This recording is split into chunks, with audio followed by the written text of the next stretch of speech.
moderator for today. I'm the Oncology Content Manager for PearlPoint Cancer Support. Our speaker today is Margaret Martin, PearlPoint's Nutrition Educator and Registered Dietitian. Margaret Martin is a licensed dietitian and nutritionist in the state of Tennessee, as well as a certified diabetes educator. Margaret graduated from the University of Alabama with a Bachelor of Science in Dietetics and received her master's degree in Nutrition Science and Public Health from the University of Tennessee. She has more than 10 years of experience in clinical nutrition. If you have any questions during the webinar, you can submit them in the panel on the right side of your screen. Margaret will be answering questions after the presentation.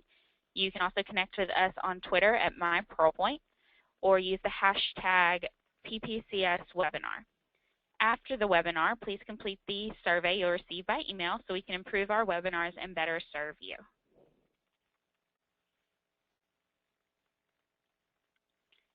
Okay. Here you can take a quick look at our agenda for today.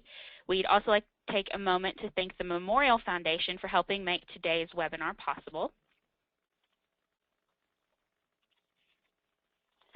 A quick disclaimer, PearlPoint Cancer Support is not a treatment facility. We are a nonprofit organization that provides education and resources for cancer survivors. The webinar does not provide medical care. Always talk to your healthcare team before changing your diet or if you have any side effects from treatment. So who is PearlPoint Cancer Support? We are a nonprofit support organization with the mission to create a more confident cancer journey for adults anytime, anywhere. We've been serving survivors, co-survivors, and healthcare professionals for 26 years. We provide education and resources through MyPearlPoint, a website dedicated to educating cancer survivors. Our main focuses are cancer education, clinical trials, nutrition, and survivorship. Visit MyPearlPoint after the webinar to create a free dashboard and receive personalized resources such as the Cancer Handbook. We currently have handbooks available for multiple cancer types, including breast, lung, stomach, pancreatic, colorectal, esophageal, liver, and others. And we also have a survivorship handbook. You can also learn more about side effect management by watching the Eat to Fight video series on MyPearlPoint. You can find these by clicking on Nutrition and Cancer on the home page, and that'll take you to the videos. And then for even more help with managing side effects, you can download our free mobile app to your smartphone or tablet. The Cancer Side Effects Helper app is available on iTunes and Google Play. The app offers quick tips to help you manage side effects such as nausea, fatigue, and change in taste and smell, all at your fingertips. So now I'm going to hand things over to Margaret. Thank you, Abby, and welcome. We appreciate everyone joining in today. We have 3 goals for our webinar. First, I'd like to think through some activities you might be considering for summer fun this year. Next, to learn coping strategies for summer nutrition side effects and other cancer side effects that you may encounter. And also importantly, see reliable online cancer resources for additional help. Next slide. So summer is just around the corner, and with summer comes different opportunities for food, travel, and often homecomings and reunions. What activities will you enjoy? Let's get started thinking by taking a quiz. Next slide. A summer safety quiz. We've assembled 6 questions to get you thinking about summer safety. The first quiz question, how long can you safely set out unrefrigerated food in the summer? 2, what tool can you use to know hospitals on your insurance plan while traveling? 3, when are the most dangerous hours of the day to be outside in the sun? 4, which suntan lotions are best for you to use?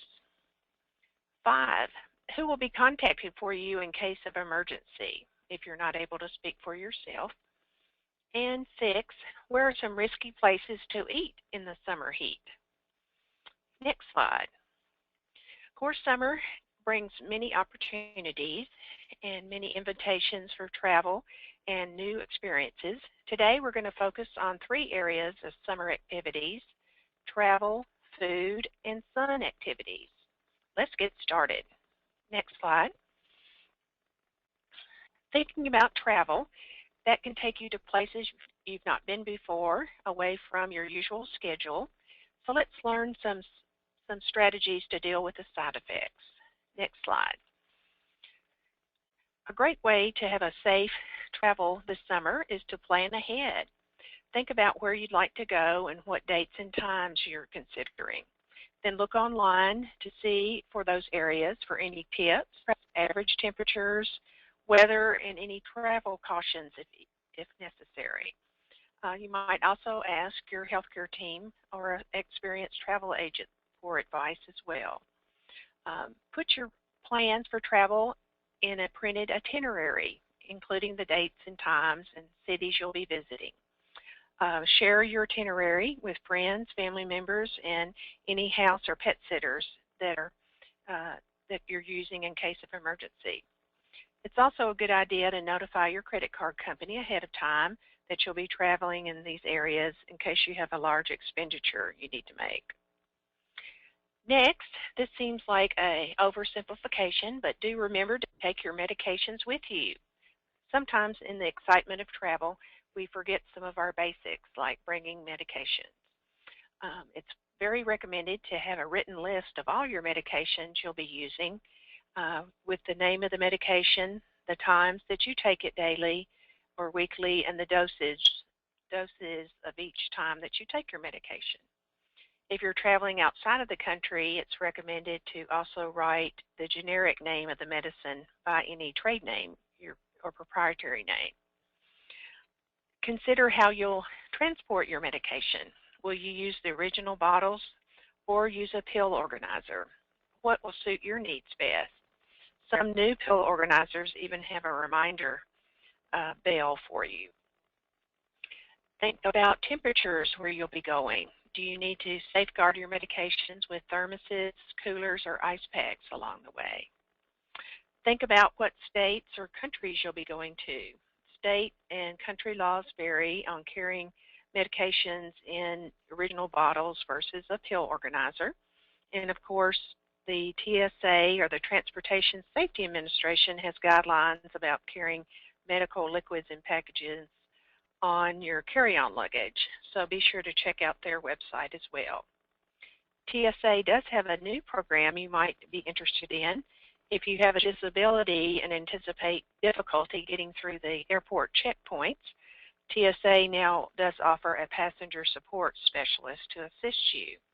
And we have their website listed at the end of our webinar. Next slide. To be successful while traveling, try to have input and control over much of your itinerary. Be sure to have input on where you're going to travel, what kind of hotel accommodations you might have. Will it have a gym or a workout room? Will there be food at the hotel, or will you need to go out to get your food? Plan for success for yourself. Make sure to allow time for medications, for rest and relaxation between events and excursions, and of course to have snacks, liquids, and meals.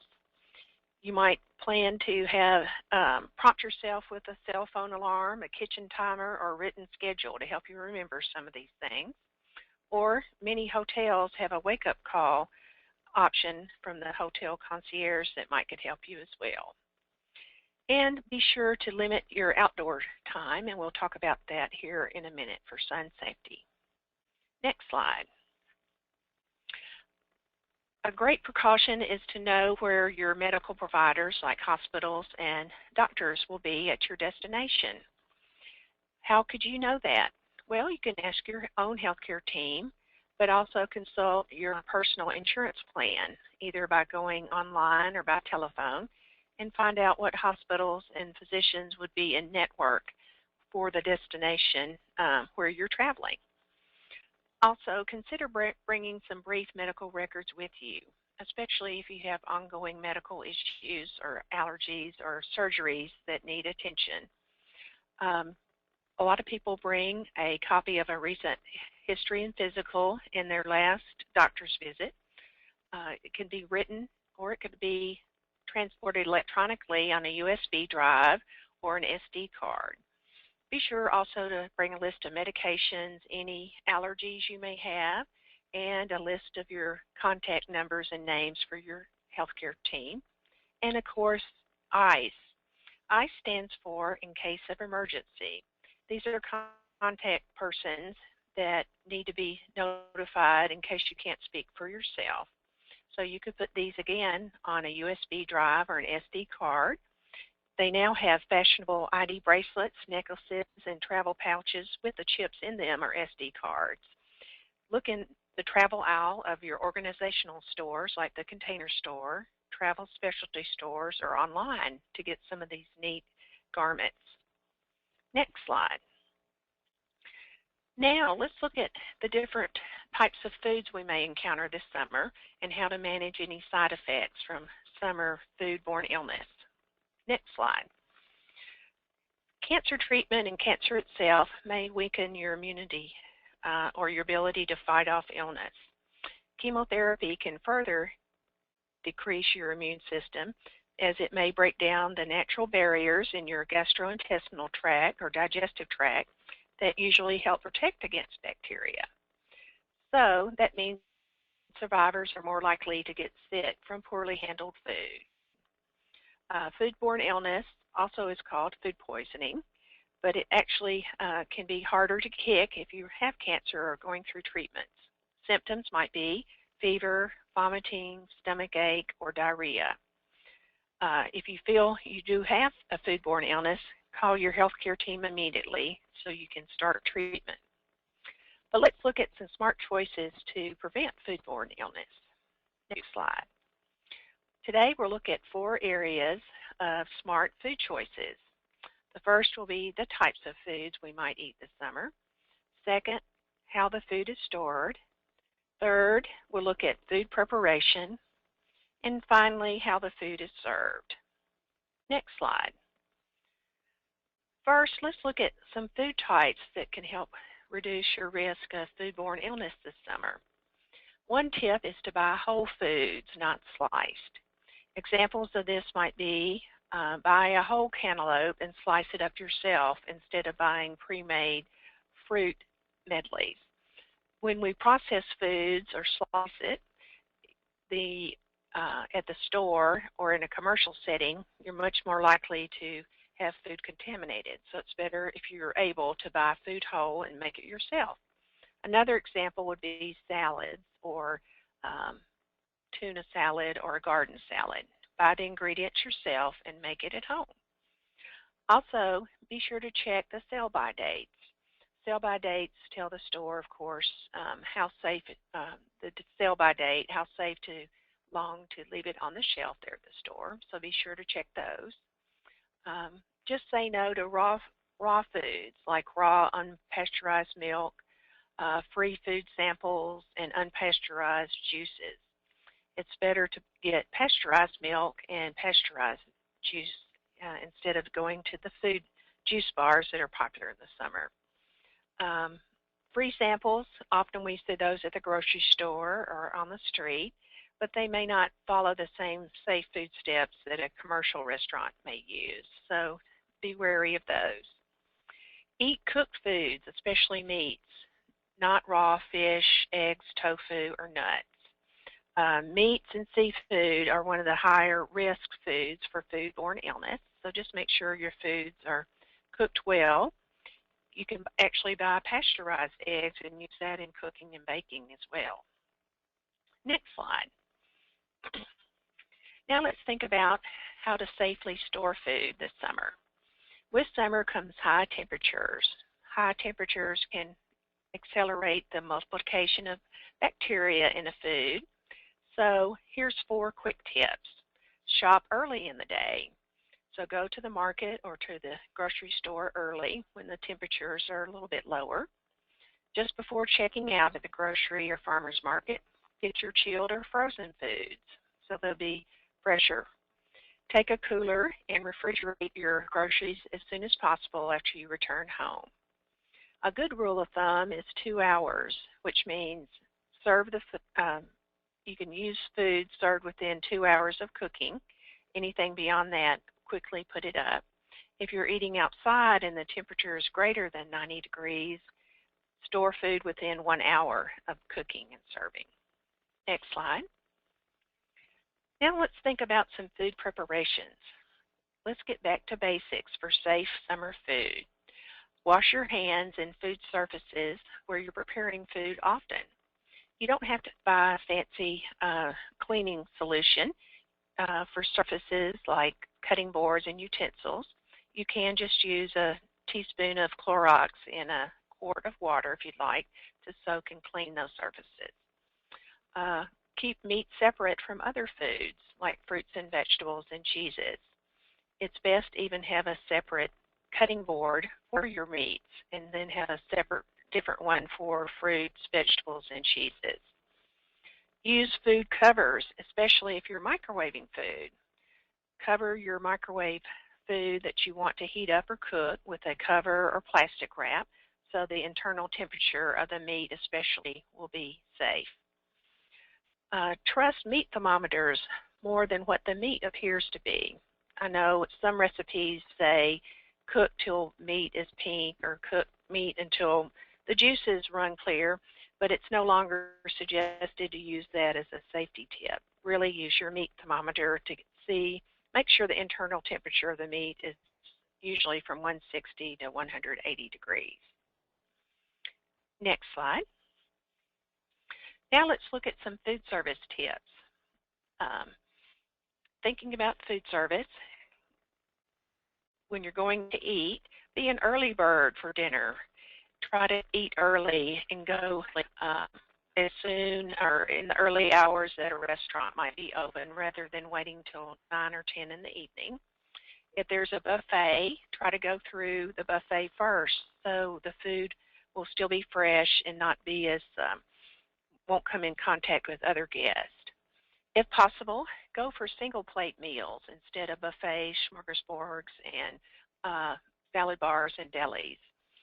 That way the single plate food will have less contact with people and food servers and food preparation folks. If you're getting a take-home box it up yourself rather than asking the server to do it. Avoid sidewalk vendors that are often popular in the summer and at vacation spots. Their food safety steps might be different from food that's made in a restaurant. And ask for single-serving condiments and dressings and things instead of getting dressings out of a common pot. Next slide. So to have safe food this summer, just remember your food is only as safe as the grocery store that stores it, the person who transports it, people who prepare your food, and your friends who serve your food. So be smart this summer about your food choices. Next, I'm going to turn the seminar back to Abby, and she's going to present about some sun side effects. Thank you, Margaret. So our final area of our summer safety webinar we're going to talk about is sun and protecting yourself from the sun's damaging rays. So just one sunburn can increase your risk for skin cancer. Even if it's cloudy or you're only going to be outside for a short period of time, you should always wear sunscreen every day to prevent skin damage. Not only will sunscreen help prevent skin cancer, it also prevents wrinkles and premature aging. So what's the best way to wear sunscreen? First, you need to choose a sunscreen with at least an SPF of 30. Apply it liberally and apply it everywhere, even the parts of your body covered by clothes. And make sure not to forget the back of your neck and your ears. If you always need more sunscreen than you think you need. You need at least a generous handful or a shot glass full. And you'll need to reapply every 30 minutes to an hour, and you should also reapply after swimming or sweating. You can also boost your sun protection by wearing long sleeves, hats, sunglasses, or sitting in the shade. They also make hats and clothing now that have SPF woven into the fabric, but even when wearing these, you still need sunscreen. Stay out of the sun between 10 a.m. and 2 p.m. That's when the damaging UV rays are the strongest, and it's also when it's usually the hottest outside, so take advantage of the cooler temperatures in the morning and evening and wait to go out then. And also, do not use tanning beds. You've maybe heard that a base tan keeps you from getting sunburn, but that's not true. Even the base tan can damage your skin. So what you really need to do is stay out of the sun and wear sunscreen when you are in the sun.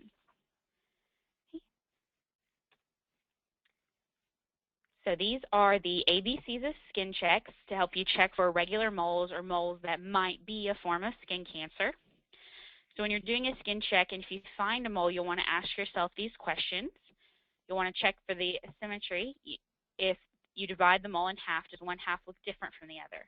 You'll want to check the border. Is the border uneven, irregular, or jagged? You'll want to look at the color. Is the color dark, two-toned, or an unusual shade?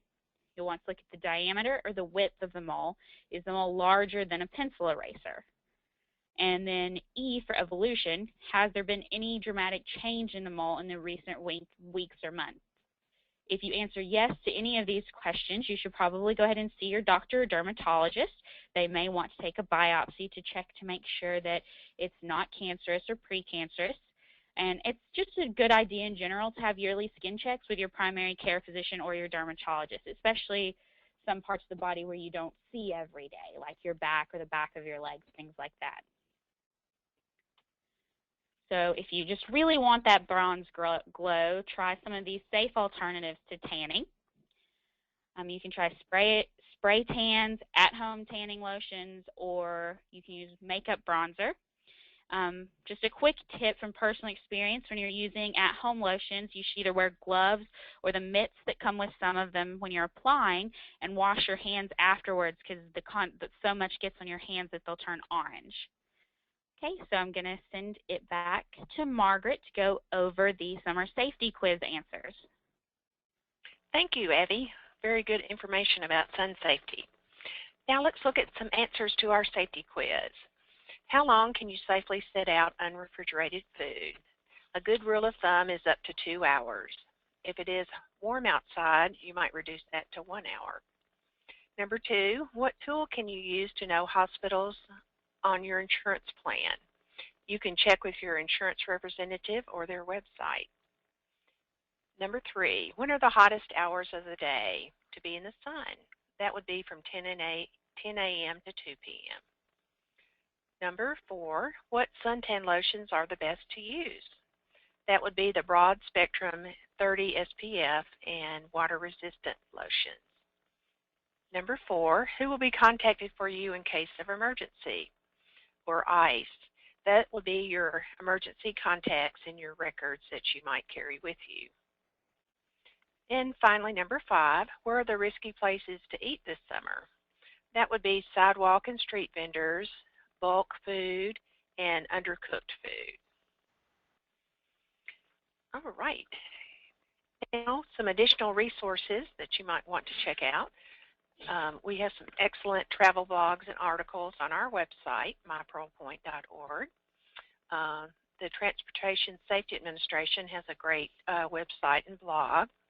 Cancer.gov, cancer.org, eatright.org, which is the professional group I belong to, the Academy of Nutrition and Dietetics. And, of course, foodsafety.gov has a great booklet that's just been updated about food safety for people with cancer. Thank you, and I'll give it back to you now, Abby. Okay, so we just want to let you know that we do have some more webinars coming up in June and July. Our one for June will be June 16th at 12 p.m. Eastern Time, and that one will be on the topic of survivorship nutrition. And then our one in July will be on the 21st, also at 12 p.m. Eastern Time. And the topic for that one is to be determined, but if you have any topics you'd like to see, just make sure to email us or include that in your survey. Okay, and so now questions. Let's see, I've got a couple of them. So these are for Margaret. I like to buy tuna salad at my local deli. Should I really make it myself? That's a great question. If your immunity is compromised, I would suggest making it yourself. That way you'd be more certain that the mayonnaise and the eggs that go in your tuna salad, that they're safe and been handled well. So I would make it myself. How soon after the sell-by date should I eat food?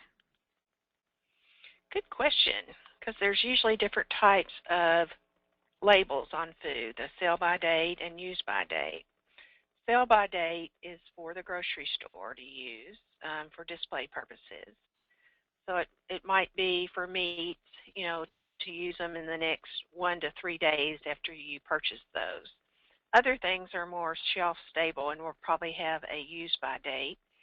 The use-by date is set by the manufacturer, and that gives you information on when can you be assured the peak purity and taste for that food. So if there's a use-by date, that would be the safest one for taste and purity to use. Okay, and one more question.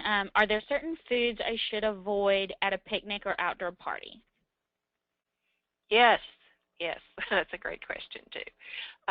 Foods outside often come in contact with heat, so it might be best to avoid any foods that have a mayonnaise base or a Caesar salad that has a raw egg base.